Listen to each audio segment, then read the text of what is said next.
ಇದು 2017ರಿಂದ ಇರುತ್ತೆ. ಮೊನ್ನೆ ಸುಪ್ರೀಂ ಕೋರ್ಟು ಕೇಂದ್ರ ಸರ್ಕಾರವನ್ನು ತರಾಟೆಗೆ ತಗೊಳುತ್ತೆ. ತರಾಟೆಗೆ ತಗೊಂಡು ಕೇಳುತ್ತೆ, ಹೇಳಿ ಇಷ್ಟುವರೆಗೂ ಎಷ್ಟು ಎಲೆಕ್ಟ್ರೋಲ್ ಬಾಂಡ್ಸ್ ಬಂದಿದೆ, ಎಷ್ಟು ಕಾಸು ಬಂದಿದೆ, ಯಾರ್ಯಾರಿಂದ ಕಲೆಕ್ಟ್ ಮಾಡಿದ್ದೀರಾ ಅಂತ ಕೇಳಿದಾಗ ಸ್ಟೇಟ್ ಬ್ಯಾಂಕ್ ಆಫ್ ಇಂಡಿಯಾ ಹಿಂಜರಿತು. ನಮ್ಮ UPA ಸರ್ಕಾರ ಇದ್ದಾಗ ಯಾರಾದರೂ 20,000ಕ್ಕಿಂತ ಹೆಚ್ಚು ಕೊಟ್ಟರೆ ಅವ್ರ ಹೆಸರು ಡೀಟೇಲ್ಸ್ ಎಲ್ಲ ಪಬ್ಲಿಷ್ ಮಾಡ್ತಿದ್ವಿ. ಆದರೂ ಸ್ಟೇಟ್ ಬ್ಯಾಂಕ್ ಆಫ್ ಇಂಡಿಯಾ ಅವರು ರೆಸ್ಪಾನ್ಸೇ ಕೊಡಲಿಲ್ಲ. ಮೊನ್ನೆ ಕೂಡ ಪ್ರಾಂಪ್ಟ್ ರೆಸ್ಪಾನ್ಸ್ ಕೊಟ್ಟಿಲ್ಲ. ಈಗ ಸುಪ್ರೀಂ ಕೋರ್ಟ್ ಕೇಳಿದ್ದಾರೆ, ಮಾರ್ಚ್ 18ನೇ ತಾರೀಕು ಕರೆಕ್ಟಾಗಿ ಆನ್ಸರ್ ಮಾಡಿ ಅಂತ ಸ್ಟೇಟ್ ಬ್ಯಾಂಕ್ ಆಫ್ ಇಂಡಿಯಾದವರಿಗೆ ಎಚ್ಚರಿಕೆ ಕೊಟ್ಟಿದ್ದಾರೆ. State bank of India affidavit ಕೊಡುತ್ತೆ ಸುಪ್ರೀಂ ಕೋರ್ಟ್ಗೆ. ಅವರು ಅದರಲ್ಲಿ ಹೇಳ್ತಾರೆ, ಏಪ್ರಿಲ್ 1, 2019ರಿಂದ ಫೆಬ್ರವರಿ 1, 2024ರವರೆಗೂ 22,217 ಎಲೆಕ್ಟ್ರೋಲ್ ಬಾಂಡ್ಸ್ನ ಕಲೆಕ್ಟ್ ಮಾಡಿದ್ದಾರೆ. ಅದರಲ್ಲೂ 6,000ಕ್ಕೂ ಹೆಚ್ಚು ಕೋಟಿ BJP ಅವ್ರಿಗೆ ಹೋಗಿದೆ. ಅವ್ರ ಹೆಸರು ಕೊಡಿ ಅಂತ ಮತ್ತೆ ಮತ್ತೆ ಕೇಳಿದಾಗ ನಾನು ಹೇಳೋದು, 6,000 ಕೋಟಿ BJP ಅವ್ರಿಗೆ ದೇಣಿಗೆ ಕೊಡುವಷ್ಟು ಹೋಗ್ಲಿ ಎಲ್ಲರೂ ಕೊಟ್ಟಿದ್ದಾರೆ ಇಲ್ಲ. ಒಬ್ಬ ಸ್ಯಾಂಟಿಯಾಗೋ ಮಾರ್ಟಿನ್ ಅಂತ 1,300 ಕೋಟಿ ಕೊಡ್ತಾನೆ. ವೇದಾಂತ ಅಂತ ಕೇಂದ್ರ ಸರ್ಕಾರದ ಬಹಳಷ್ಟು ಮೈನಿಂಗ್ ಲೀಸಸ್ನ ವೇದಾಂತ ಅನ್ನೋ ಕಂಪ್ನಿಯವ್ರು ತಗೊಂತಾರೆ. ಆ ವೇದಾಂತ ಅನ್ನೋ ಕಂಪ್ನಿಯವರು ಆ ಮೈನಿಂಗ್ ಲೀಸಸ್ನ ತಗೊಳ್ಳೋರಿಗೆ ಅವರು ಕಂಪ್ನಿನ ಲಾಸಲ್ಲಿದೆ. BJP ಅವ್ರಿಗೆ ಎಲೆಕ್ಟ್ರೋಲ್ ಬಾಂಡ್ಸ್ ಕೊಟ್ಟಿದ್ದಾರೆ.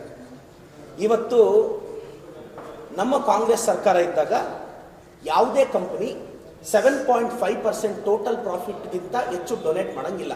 ಅಂದರೆ ಅಸ್ಯೂಮ್ ದಟ್ ಒಬ್ಬ ವ್ಯಕ್ತಿಗೆ 100 ಕೋಟಿ ಲಾಭ ಬಂತು, 7.5 ಕೋಟಿವರೆಗೂ ದಾನ ಮಾಡ್ಬೋದು. ಆದರೆ ಇವರೇನು ಮಾಡಿದ್ದಾರೆ, ರೆಗ್ಯುಲೇಷನ್ ಆಫ್ ಈ ಆ್ಯಕ್ಟಲ್ಲಿ ಶೆಲ್ ಕಂಪ್ನಿಗಳವರು ದುಡ್ಡು ಕೊಡ್ಬೋದಂತೆ. ಅವ್ರ ಹೆಸರನ್ನ ಅವ್ರು ಯಾರಿಗೂ ಹೇಳಲ್ವಂತೆ. ನಾನು ಹೇಳೋದು, ಈ ಎಲೆಕ್ಟ್ರೋಲ್ ಬಾಂಡ್ಸಲ್ಲಿ ದೊಡ್ಡ ಹಗರಣ ನಡೆದಿದೆ ಸರ್. ಇವತ್ತು ಒಬ್ಬ ಕಾಮನ್ ಮ್ಯಾನ್ ಏನಾದರೂ ಇನ್ ಟೈಮ್ಗೆ ಇನ್ಕಮ್ ಟ್ಯಾಕ್ಸ್ ಕಟ್ಟಲಿಲ್ಲ ಅಂದರೆ, ಅಲ್ಲ ಸರ್, ಅವ್ನು ಸ್ಯಾಂಟಿಯಾಗೋ ಮಾರ್ಟಿನ್ ಅಂತ 1,300 ಕೋಟಿ BJP ಅವ್ರಿಗೆ ಡೊನೇಟ್ ಮಾಡೋಷ್ಟು ಶ್ರೀಮಂತನ ಇರ್ಬೋದು. ಬಟ್ ಯಾಕೆ? ಇದರಿಂದ ಬಹಳ ದೊಡ್ಡ ಅವ್ಯವಹಾರ ನಡೆದಿದೆ, ಭ್ರಷ್ಟಾಚಾರ ನಡೆದಿದೆ. I request our honourable finance minister Nirmala Sitharaman madam ji, please, we are expecting a prompt response from you, madam, because being a responsible citizen of India and elected representatives from Karnataka, and I request your prompt answer because you are selected as a Rajya Sabha member from our state. So I request madam ji your prompt response. Hope you will certainly react on it. ಕರ್ನಾಟಕದ ಎಲ್ಲ ಮಹಾಜನತೆ BJP ಸಂಸದರಾಗಿ ಸ್ಪರ್ಧೆ ಮಾಡ್ತಿರೋರಿಗೆ, all educated people of Karnataka, ದಯವಿಟ್ಟು electoral bonds ಬಗ್ಗೆ ಸಂಸದ ಅಭ್ಯರ್ಥಿಗಳನ್ನ answer ಕೇಳಿ. ಇವತ್ತು ನಮ್ಮ ಕಾಂಗ್ರೆಸ್ ಅಕೌಂಟ್ನ ಕ್ಲೋಸ್ ಮಾಡ್ತಾರೆ, 6,000 ಕೋಟಿಗೂ ಹೆಚ್ಚಿಗೆ ಲೆಕ್ಕನೇ ಕೊಡಲ್ಲ.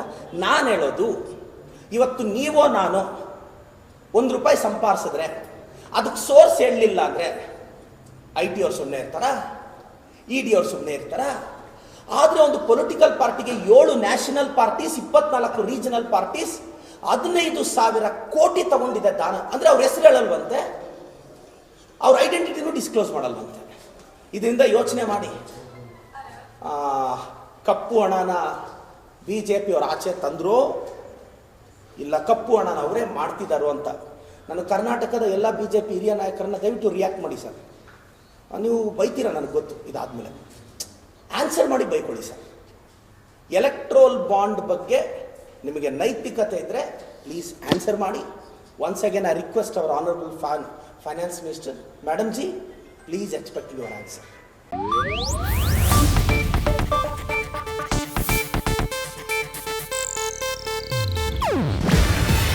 ಇದು ಏಷ್ಯಾನೆಟ್ ನ್ಯೂಸ್ ನೆಟ್ವರ್ಕ್ ಪ್ರಸ್ತುತಿ. ನೀವು ನೋಡ್ತಿದ್ದೀರಾ ಏಷ್ಯಾನೆಟ್ ಸುವರ್ಣ ನ್ಯೂಸ್.